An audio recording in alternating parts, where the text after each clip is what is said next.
This is Gene DeLisio with a featured sports interview from WDLB and WOSQ. Bobby Valentine had a stellar baseball career as a player and manager. He was an infielder with the Dodgers, Angels, Padres, Mets, and Mariners between 1969 and 1979, and then won 1,186 games as a Major League manager with the Rangers, Mets, and Red Sox between 1985 and 2012. He also spent several years managing in the Japanese Pacific League. After leaving baseball, Valentine took a position as athletic director at Sacred Heart University in Fairfield, Connecticut, in February of 2013. Well, I've been here 6 years now, and I'm a Connecticut native. Sacred Heart University is about 20 miles from my house.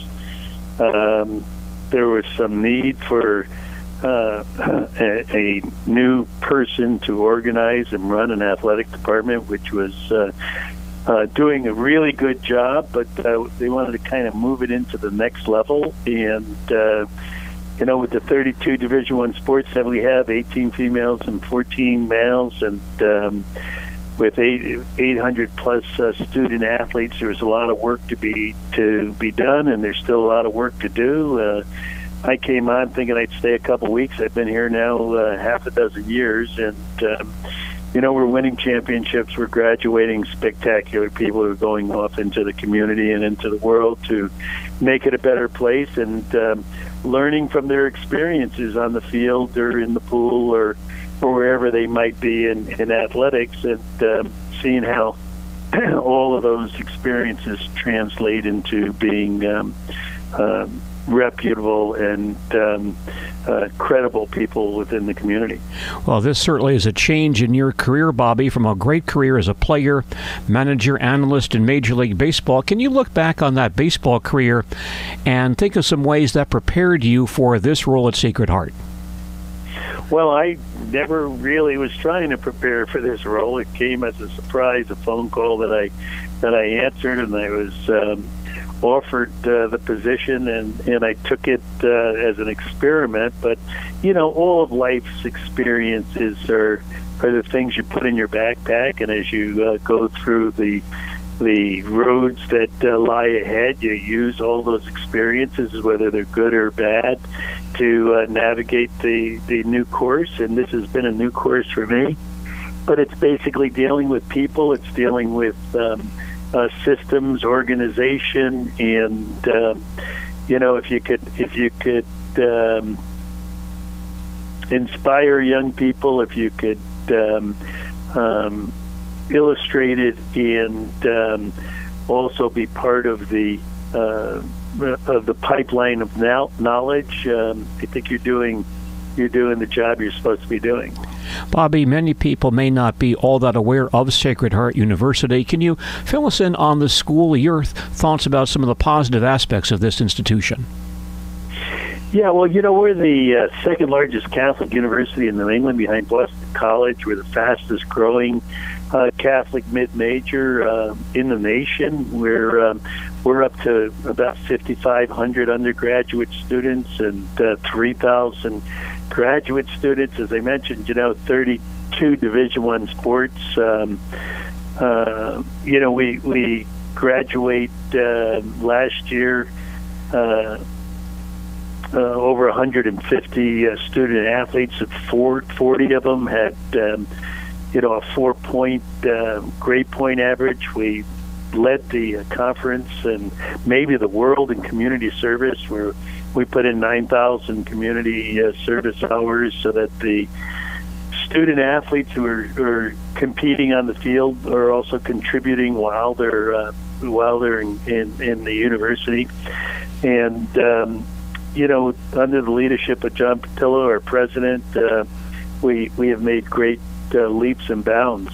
We've built facilities, we've built dorms, we've built a fabulous new media center, a business school. We purchased the GE International corporate headquarters right down the street, where we've expanded our campus. We've bought a country club golf course right down the street, where we've expanded our hospitality program. So we're doing stuff, and we're trying not to let a lot of grass grow underneath our steps and yet pave the road properly so that Sacred Heart is a place that people want to come and want to come back to after they leave. Sounds like a lot of good things at that school. I'm sure that's some of those things that attracted you to that school in the first place, weren't there? Absolutely. I mean, it was a culture that won me over. I walked through campus a couple days and got a good feel. I had 18-year-olds that were holding the door open for me, even though I wasn't walking with a cane. I looked around. There was no litter. I saw smiles abounding, and then I saw athletes who were, getting up at 5:30 in the morning to get their work done, to get to the 7:30 class, and coming back for some film study, and going out in the field and doing their practice, and then having a cumulative 3.37 GPA with 800 student athletes, I think is something you can hang your hat on, and something that we're trying to continue here at Sacred Heart. Yeah, it's been fun. Can you talk about some of the challenges you faced as athletic director, having no training in this area, some things that you had to come upon and take care of, or some things that you had to embrace in that role that perhaps you were not all that familiar with? Well, I learned a new language at 55 when I went over to Japan for 6 years, and coming into higher ed at 63, I had to learn a lot of new language. There's rules, regulations. Luckily, I've been afforded the opportunity to hire a administrative staff within my department who understands all those rules, because I wasn't reading 400 pages of NCAA rules. I had experienced people who understood protocol within the NC2A community of Division I sports, as well as the Sacred Heart community, and it was kind of a seamless transition, because my predecessor, Don Cook, was a higher ed educator as well as coach and athletic director for 40 years of his life. When I was running around doing the professional thing, he was doing the higher ed thing, and he passed the baton very nicely to me, and it's been a learning experience, but there hasn't been such a challenge or such a learning curve that it's retarded my growth or kept us from doing everything we wanted to do. Bobby, we hear a lot of talk about what folks normally call an arms race in athletics today, and the amount of money being spent by some of the bigger schools as opposed to some of the smaller schools. As a mid-major program, how does that affect your university?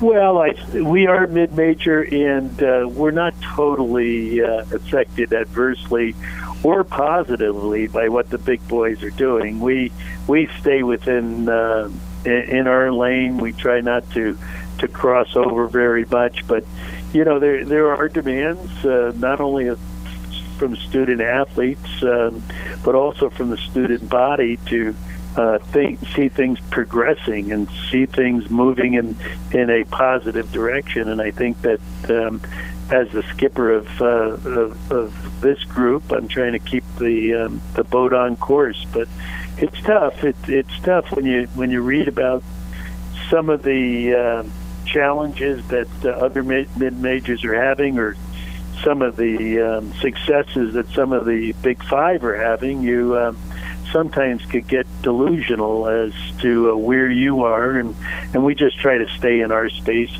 and do the best we can at what we do, and we do it pretty well.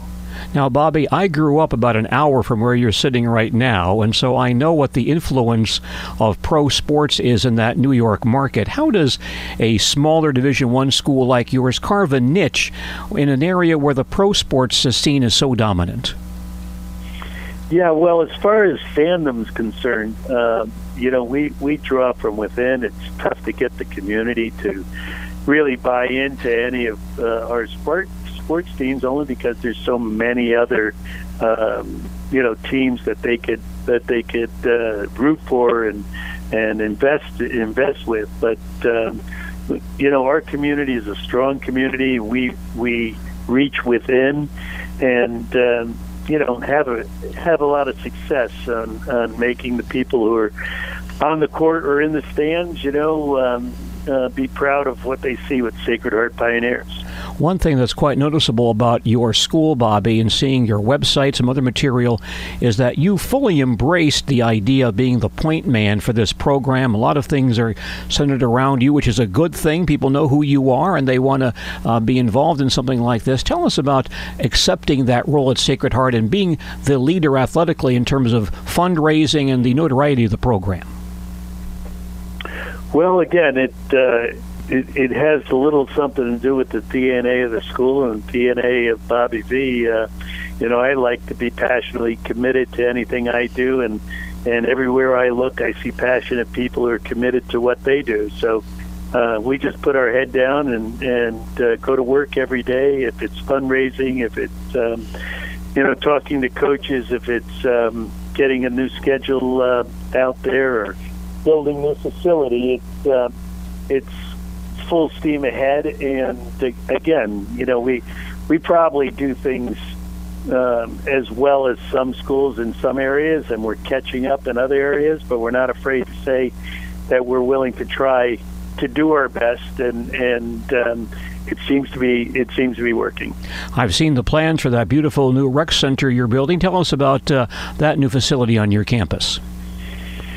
Well, yeah, we became a Division I school back in 1997, and the athletic center, the rec center, was built there soon after, and it served both the Division I teams and the entire student body. And we kind of burst out of those teams 10 years ago, and finally there was enough money raised and enough of need on campus to have a separate recreation center for the student body and a separate rec center and athletic center for the Division I sports. So come June of this year, we'll be moving all the club sports out of the existing rec center into a new 60,000 square foot beautiful building that's going to have my name on it, with a rock climbing wall and a running track and three gyms and 6 bowling alleys, and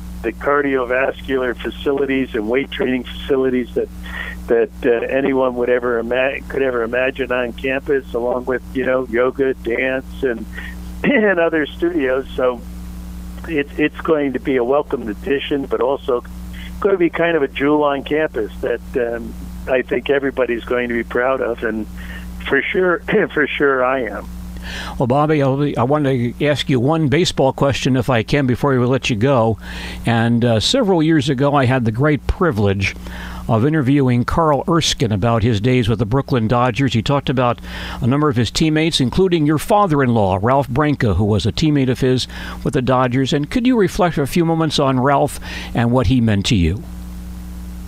Yeah, Ralph was big number 13 with the Brooklyn Dodgers. Was the last living member of that 47 team when Jackie Robinson broke the color barrier. Ralph was a spectacular human being, a Renaissance man, if you will. He could sing, he could dance. He went to NYU and played basketball, and is known most for the pitch thrown to Bobby Thompson on October 3rd, 1951. The shot heard around the world when the Giants won the pennant in a 3-game playoff with the Brooklyn Dodgers. But he should be most known for as being one of the great gentlemen, one of the great scholars of who ever put on a baseball uniform. And he has passed now, and he's duly missed by the entire baseball community and, of course, by our family. Former Major League infielder and manager Bobby Valentine speaking about his role as athletic director at Sacred Heart University in Connecticut in a visit with WDLB and WOSQ in March of 2019. This is Gene DeLisio reporting.